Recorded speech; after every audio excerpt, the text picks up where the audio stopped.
What is up, everybody? Alex back with another Hidden Falls Media experience. I've got Dr. Bryan Hawley with me today, but he just likes to go by Bryan. So we're going to hop right in. This guy has a repertoire list the size of anybody else that we could possibly find. It's incredible. Super passionate human being, super filled with energy. And this podcast is going to be straight, just all value for you. So please, if you're driving, pull over, take notes. If you're on the treadmill, out walking the dog, whatever, this is something you really are going to want to pay attention to and come back to multiple times because it's just going to be amazing.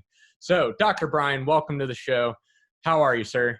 Good. That sounds like a hell of a guy you're talking about. I'd like to meet him someday. I'm telling you, man. It's all good, man. So I want to hop right into it. We are, the way I met you was through Arate. It's where I've met a lot of the guests that have been on the show already. We have quite a few that haven't been on or not a part of Arate. But I kind of want to hear the origin story. How do you go from becoming a chiropractic doctor and switching and doing a total 180 into the digital space? What's that origin story look like? How did we get to where we're at today? Well, I failed my way to the top to begin with, to be honest. I mean, so no, I started out, well, the origin really, if you really want to know, we were, let's do it. I won't go back to the Stone Age because I am older, but I met my wife in the 8th grade and we ended up having a baby in our 9th grade of high school. I had to drop out. So my dad was a police sergeant and he said, boy, you made your bed, you got to go to work digging ditches. So that's what I did. I went digging ditches in southern Texas, putting the irrigation system, railroad ties. And we were 2 kids living on welfare in a 12 by 60 mobile home. And back then the roof was rubber, so we had to put tires on the roof to keep the wind from flapping it. Whoa! So we were on welfare. We were 2 kids with a kid trying to survive. And Mr. and Mrs. George Bush Sr. had a restart program, and they picked us to kind of get off welfare and to make something of ourselves. So I met Barbara, and I got they sponsored my GED. And then they told me I could choose between healthcare, whatever, different professions. So I chose nurse assistant, and I made the national cover of a nurse assistant magazine. This is way back when, Yeah. And so then from then on, I got to working at hospitals and started progressing my education. I worked during the day and I went to school at night.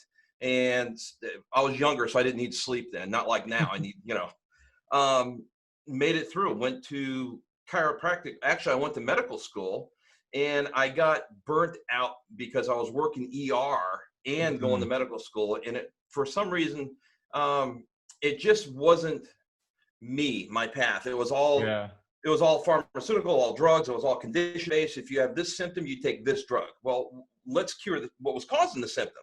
So One of my buddies said, you ought to go to chiropractic school. I said, they're quacks. I don't want to do that. And he said, well, why don't you just volunteer at an office one day? So we did, and it was a scoliosis one.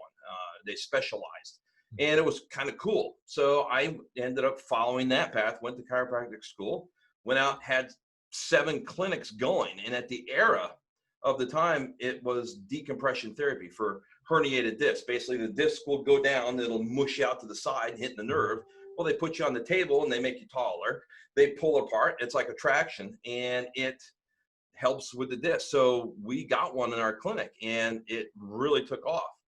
So we ended up getting 7 clinics, and we were at one time the 2nd biggest decompression in the US. Wow. And the table manufacturers said, hey, we want you to help rep our tables. Well, they were 100,000 plus. So they had me. I had doctors in my clinic. So I flew monthly across the nation doing shows and seminars in Vegas, talking to CEOs of hospitals and everything else. And one of the things that I noticed talking with the plethora of professionals was they were all looking for, I'm going to say 80% were looking for this magic bullet thing that would turn the revenue around, that would help bring patients in.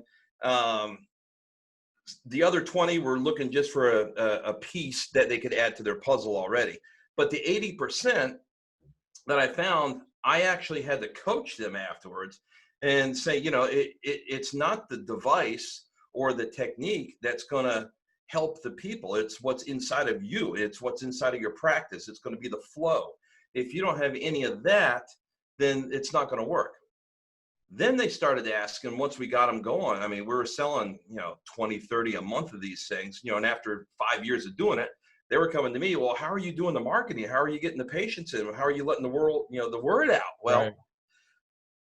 Back then, before the internet, if you could imagine that, we actually had the newspaper, and it was newspaper, billboard, and TV was the big thing. But back then it was, I remember distinctly, I would design ads for newspaper for these guys, and I'd negotiate contracts with their papers. And I'd say, we want the upper right-hand corner of the first page. We want it outlined in pink, and boom, this is what we want. Or on a magazine, we want it where the staples are. We want these different things. And that was direct call to action marketing, and it worked then. But the thing that came about with the internet, what I love is I can't retarget a person that opens up a newspaper. Yeah. I can't create a lookalike audience. So I started diving into that stuff pretty heavy. And then next thing you know, I had people just ask me to do my marketing. And so that's kind of how it went from the medical into the marketing, to be honest. Cool. There's a lot of similarities. And one of the points that you brought up, there's two. The fact that a lot of marketing is based on systems and understanding where the attention's moving with the systems. So that's the first point. The second point that you brought up, though, is that people were coming to you thinking that if I just add better marketing to my process, it's really going to elevate my practice. Or if I add this new feature into the business, it's really going to elevate. And we just did a podcast yesterday that's going to be released soon with Callie Keene, who took the idea of a fidget. He created the world's most expensive fidget spinner. Right. It was $700. Okay. And he sold out of them. Okay. But it was the idea that he didn't create something new. He just took a niche market and kind of went forward with it and really dove into that niche market.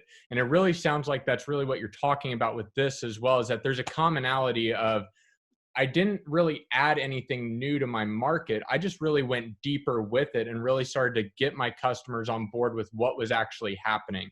I built the experience for them, and it wasn't the table. It was what it was going to do for me long term. It was what was going to separate me or what is going to niche me down into a different market, different than the guy next to me. And that's really kind of what I picked up on with that. So I would love to kind of get your thoughts on what really is a standout point for business, because we see marketing be thrown at businesses and that's their idea of it's going to solve all my problems, when in reality it really doesn't. So I'd love to kind of get your thoughts on, when you're walking through a business and analyzing where am I going to invest my money? What am I going to do next to move it forward? Where does that kind of fall in line for you? What other check boxes should a lot of people think about first before we move into, we need to spend money in more ads to get new clients or to get more clients? There's a lot of layers to that onion there. So let's try to take one at a time on this. Yeah, first of all, the basic of all marketing that you got to understand that I have understood is, I'm not going to the hardware store to buy a drill bit. I'm going to the hardware store to buy a hole, right? Mm-hmm. The drill bit is the tool to get the hole. So whenever I market or I look at a business and advise them on marketing, I got to see, are they advertising the drill bit, which I got to be honest, 80% do, or are they advertising the hole? The customer wants the hole. They could give a crap about the drill bit. They want the hole. So if you can switch that marketing mentality, you're going to get a lot more people coming to you, because you're solving a problem for them. You're not selling them a device. We also used to do private seminars where we would teach that not all selling is bad.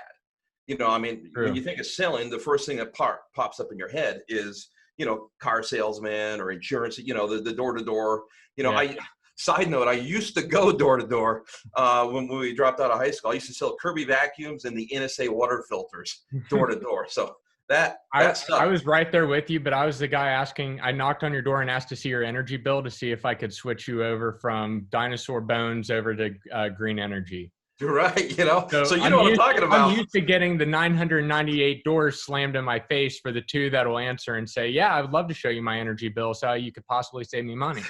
Right, Yeah. So I got horror. We'll have to talk about horror stories on the side of that stuff. But a lot of people, they would, if you can tell the intent of what someone is trying to sell you. And I use sell in a loose term because we're trying to sell ourselves on our spouses every day, not the divorces. We're selling ourselves on our friends. We're good. We're always projecting outward. That's what I call selling, not trying to exchange. So if you sell with positive intent, like the oncology doctor that needs you to do chemotherapy or take this drug to help you with this, his intent's to actually help you. He's selling the whole. Sure. That is good. When I would train the doctors to sell the patient on a decompression program to actually avoid getting pins and plates and screws for a laminectomy and all that, try the decompression first. That is different. Just like whenever someone's selling, I don't care what their product is, a widget, a gadget, if they sell with the intent to help the customer first, that energy is going to be portrayed and they're going to pick up on it, because there used to be a saying, the healing begins when the white coat enters the room in a clinic, right? So, and that's the energy. It really is. We're energy beings. So if you're trying to get someone to come into your practice or trying to buy your product or your service, they will feel that intent ever before you speak a word, especially if you're face to face. And that is the key. So I think the marketing has switched now where we're starting to realize some of that some of the old flash in the pan thing doesn't work. And as Frank Kern said, let's do the old actually help somebody before you try to sell them something. So that's why there's a lot of content out there. You get goodwill branding, a lot of goodwill stuff that you can put out there to help the people. And that's where when I look at a client for their marketing, I always advise them, use all the social media, the LinkedIn, the YouTube channel, provide education, especially higher end products. You're going to want to educate first on how it will help them and actually help them. Right. Then they'll be coming to you. There's a saying that you can be the tugboat that leaves the harbor and goes and looks for ships, or you can be the lighthouse and draw the ships to you. 100%. I prefer to be the lighthouse and draw them to me. And I think the only way that I know how to do that is by doing goodwill and service and helping them first. Then they'll because intent matters, and people pick up on intent right away. It's 100%. As human beings, we're hardwired into our limbic system to scan for threats. So we are phenomenally, exceptionally good at identifying energy and identifying triggers or defense mechanisms that are coming in from people that they make the hair stand on the back of your neck a little bit. You get that just slightly off feeling about them, and it's because the intent's not there. That energy is not lining up with what you are perceiving this reality to be in front of you. You get the heebie-jeebies from some of the people, and it's like, okay, thank you, but no thank you. Right. And some of the things too, a lot of the doctors and even the business people that we consulted with, they had the good intent. They had that, but it was when you meet them in person, they didn't know how to deliver. They didn't know how to confront, control and confront. And you got to lead some of the people. So like whenever they would do a number, they say, well, what would it cost to work with you? Well, it's X amount. Problem is, a lot of them would look down to the left. Well, it's, X amount, or they'd be tapping their fingers or tapping their toes. They're nervous. They get the little ticks and they're subconscious. They don't even know they're doing it. Well, subconsciously, that will portray to the customer. That will trigger a response, like you said, in the limbic system, like, hey, something's not right here. Even though it is good intent, their body manifestations may be otherwise. So we did private, we'd fly into the businesses and we would drill the doctors, the staff, even CEOs of companies on how to confront, how to lead a customer in the right way to make an informed decision. And, we'd role play, we'd sit them down in the chair in front of us and they would make us an offer and we would get in their face and say, I think you're trying to rip me off, and see their reaction. We would deliver the worst case scenario to get the reactions out of the way. Then after doing that for, a few hours and then doing drills, they would write back the next month and say, man, my sales closure rate went through the roof. People are loving what we're doing. We're getting the message out. I think a lot of it is intent and mindset is the key behind a lot of the marketing that's out there. And a lot of people miss that mark. Like we said in the beginning, they think if I put an ad or something on Facebook, the world's going to be a better path for my store. It's like, no, not necessarily. How do you approach active listening? Define active listening. So if I'm coming into one of the things that I've noticed a lot, because we work with business owners of all shapes and sizes across the United States, and now we're even starting to push a little bit globally. And one of the issues that we've come across a lot is when I'm sitting across the table with you and we're trying to create a deal that's beneficial for both parties, there's almost this attitude of I'm trying to win the conversation, right? Instead of it being a collaborative effort and trying to use skills like mirroring, trying to use skills that are based around the idea of making somebody else comfortable when you're listening, acknowledge that they're coming into your zone, and being kind of respectful and conscious of that energy exchange that's happening. So with active listening, kind of how do you approach that, or what's some tips and advice you can give people that would possibly elevate that experience for them to be more consciously aware of the person on the other end that's receiving the message and how you're portraying that to them? Isn't that the dance of It all is a sales? dance. Knowing how to do that. It's not a script, it's a ebb and flow. So when you're talking with somebody, if they got good eye engagement and they're leaning at the edge of the chair, like the old cliche, you know they're interested, right? Mhm. If they're leaning back and they're looking up to the right, they're thinking about your offer. It also goes into personality identification. If you're an alpha personality, you're a driver, you're an analytical person, all these different things, you're you know different types of personalities is going to portray into the reactions you're going to be getting. So if you're a driver talking to an expressive person, or you're an analytical person talking to an expressive or an amiable, you got to make that bridge somehow, because you may be telling a story. Just say you're an expressive person. You're telling a story, trying to get them engaged, but they're an analytical person. They're going to be leaning back. They're going to be analyzing things. And you're thinking, oh man, they're not buying what I'm saying. But reality, Right. it's just their personality. It's a dance. So before you get into the dance, you got to know some of the steps. You got to know the personalities of who your client is, especially once you meet them and talk with them. You're a scientific guy. I think you personally, Alex, I think you're scientifically minded, but you also got one foot into the other metaphysical stuff, which is kind of cool. You're Yeah. walking both worlds. So whenever someone talks to you, they're going to want to try to hit on both of those areas and connect with you emotionally. But if someone comes in with just a driver personality, like you got to do this, this is what you need, you're going to kind of back off a little bit. Now, if you get two alphas doing that, then it's going to be Right. penis measuring, right? You can't do that. So it's a dance. I would say if you're going to do that, first identify who the person is, what type of personality they are, and what their needs are. Then you already know, hopefully, which is where a lot of young entrepreneurs don't know, you really need to know who you are, who your core values Mhm. and what you are, so you can approach things. And then look for the body language, listen to the tones. Look, are they breathing heavy? Are they breathing soft? Look for the eye gaze, look for the little twirl of the hair, and are they leaning forward? Are they leaning backward? Are they comfortable? If they're confident, they're going to take up space. They're going to be leaning Yeah. back. They're going to be taking space. If they're shy, they're going to be kind of hands on the lap and everything else. You can read all those things. So when you're actively engaging, actively talking to someone, subconsciously you need to be picking up on those things. And I think that is a key to a good presentation and a good salesman too. That is so good. Uh, Everybody just needs to stop, rewind those last 2 to 3 minutes, because I feel like that's a skill. Especially, I watch people in my age group that are under 30. It's a lost art form to be able to sit down and have a conversation without expectation other than I want this to be a positive conversation or to be a constructive conversation in some way. And I feel like that's such a lost art form, and it's such a big separator. And with being a little bit kind of like tooting my own horn a little bit, I feel like it's what's driven me a little bit further towards success, is that I feel like I can communicate better with age groups that are outside of my own better than I can with people inside my own age group, for that reason of being able to kind of just sit down and have that conversation more than it being a dick measuring contest, for lack of better words, and just putting it out there and saying mine's bigger than better and everything else of, hey, how can I serve? How can I help? And leading with that servant mentality into the Yeah. conversation first and saying, look, if this isn't going to be amicably beneficial for both of us, that's okay. At any point in time, we can stop the conversation around sales, and it's not that big of a deal.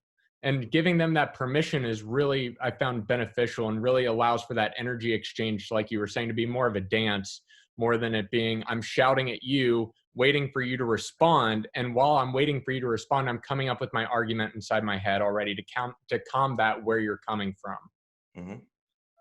It is. And, that is one part of the equation. The other thing that we used to do, we had a course that we would teach. It's called service versus service excellence. And, back in the older days, when gas was, a quarter a gallon, we would pull up to the gas station and the little thing was out and it would go ding, ding. And the service guy would come out and he would actually wipe our windshield and he would pump our gas for us. And he'd check our oil and everything else. That's service excellence. You don't see that anymore. I think service excellence also goes in with our lifestyles, like Andy Frisella with First Forum and the Arte, he says, the guys, when you go pee, you lift up the lid. Do you wipe down the pee droplets, he says. Because that's how I can tell if you're going to be the next dominant CEO, because you're willing to do that. You clean up after yourself and, So unfortunately, side note, my wife heard that little excerpt from him. Now, damn it, I got to wipe the pee droplet every time. But nevertheless, it's that, and it's service versus service excellence. It's holding the door open for your wife, or your spouse, whether it be going to the restaurant or going out to the car, opening the door, shaking someone's hand firm, looking them in the eye, and let your yay be your nay. If you give someone your word, damn it, stick with it, and be honest. That's the true thing that I have found over the years too, with service versus service excellence. Not everybody knows everything. Hell, I don't know everything there is on marketing or clinical stuff. If someone asks me a question, I'll be honest. I have no idea, but I'll find out. Yeah. Give me 24 hours. That if you come across someone and you're trying to pitch them on something and you know everything, or you think you do, or you're trying to snow them, they're going to see right through that. And I think it's authenticity and ethics goes a long ways along with service versus service excellence too. It's a lost art. I love it. I absolutely love this conversation, man. I'm so grateful to have you on. Last question I have for you, and then we'll wrap it up.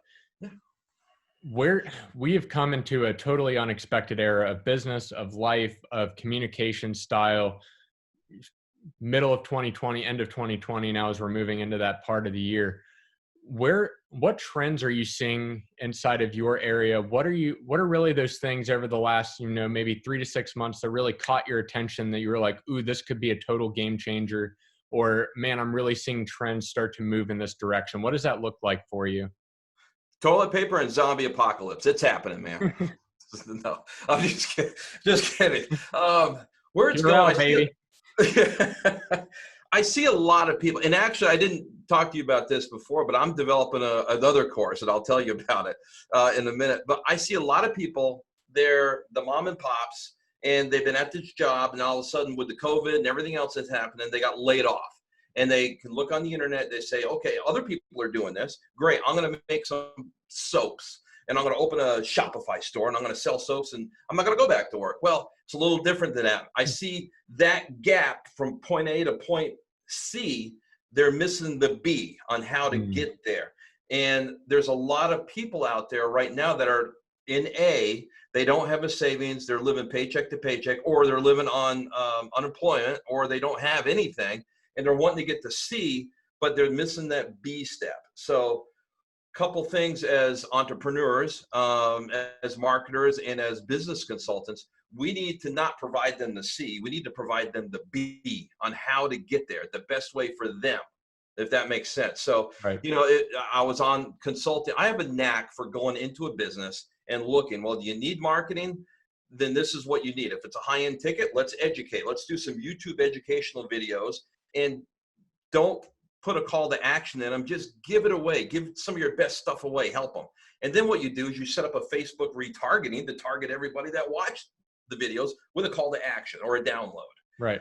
So some may need that. Some may not need marketing help. Some may need a staff help. They may have the staff in the wrong position in their business. They may have a bean counter up front at their front desk, and the driver is stuck in the back doing payroll. that you need to switch your hats around to get things going. It's not a marketing thing. You may also have, I've gone into so many businesses, and what's the saying? First impression, right? You get eye deaf, nose deaf, ear deaf after being in the business for so long. So you go in the front lobby, and I would take notes of what I seen. Did you see bugs in the light filters? Do you see cobwebs? If you go in the back, is there odors? Is there smells? Is it too close to the kitchen? Did Tony and Guido just do their garlic pizza and it's portraying all out into the business now, you know? So I always advise the businesses to take their front staff, their back staff, and everything else and swap them around for an hour and have them take notes, then make changes, because the back staff has gotten ear deaf, nose deaf, and eye deaf to what's happening. Put them in the front, you know? So there's a lot of things like that that I see can change when people need to go from A to C, that if they have a business that they're missing, that they can implement right away, and it's not going to cost them a dime. I think a lot of people identify with who they are as a title and as a profession. So I'm a physician. So just say if I lost my license, right? Well, a lot of them would just be like, what do I do now? Well, I'm not a physician. A physician is what I do, or I did. You know, I'm retired from it now, but I'm something else. So a lot of people think, well, I'm an engineer, I'm a mechanic, you know. No, you're a person doing that job. So if they lost their job, they're lost. They don't know who they are. And that's because we got trained to be in this rut 9 to 5 over and over and over again. I think a lot of the people now, they need to find out who the hell they are. They need to look at different pillars in their life. You know, one of the best ways that I found doing it, and this is what I'm creating a course on, is you actually sit down and you write basically like, what's your accountability? What's your character? What's your health? You know, what all this is, and you create a life book about yourself. And then you identify and go on, because this is on sandy, shifty grounds. Otherwise, you can't help other people or go to step C unless you know who you are. So I think the people need that in part A to get to part B, to get to part C. And I think marketing is just a byproduct of all that other stuff that needs to be in place first. That is so good. Bryan, I've absolutely loved this call, man. Is there any last moment of wisdom that you want to impart on the audience? And then we'll wrap it up and we'll tell people where to find you. Yeah.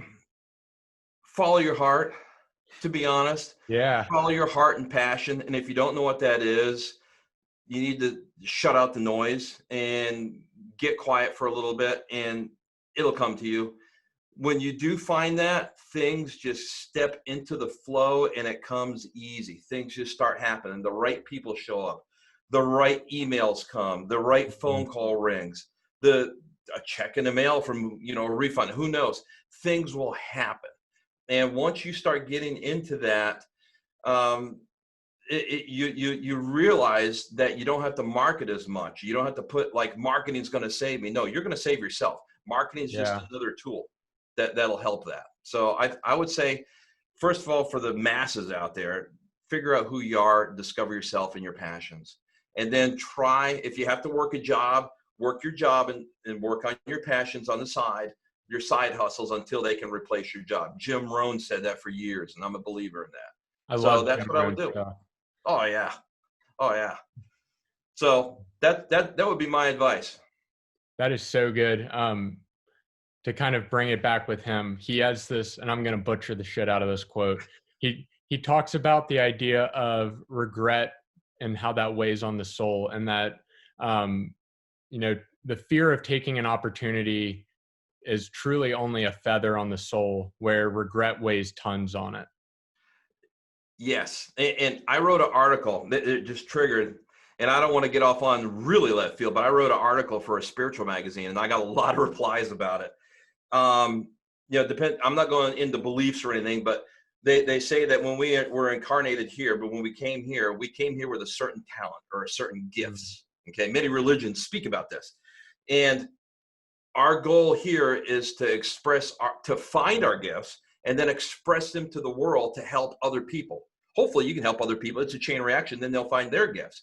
Well, the problem is with fear and regret, if you don't explore, and our gifts are just outside that circle of comfort. Yes. Right? Yes. So if we don't go out there to get those gifts and we pass away, can you imagine being on your deathbed with the angels or whatever you believe around you saying, you know, we sent you here with the gifts. Only you could deliver the gifts, and you let fear and everything else and other people shout you out where you can't go out and share those with the world. You're the only one that could have brought this to the world, and people needed that at that. That would be the biggest regret of my life if I didn't dig outside my circle of comfort and find my talents and present it to the world. I don't want that regret on my deathbed.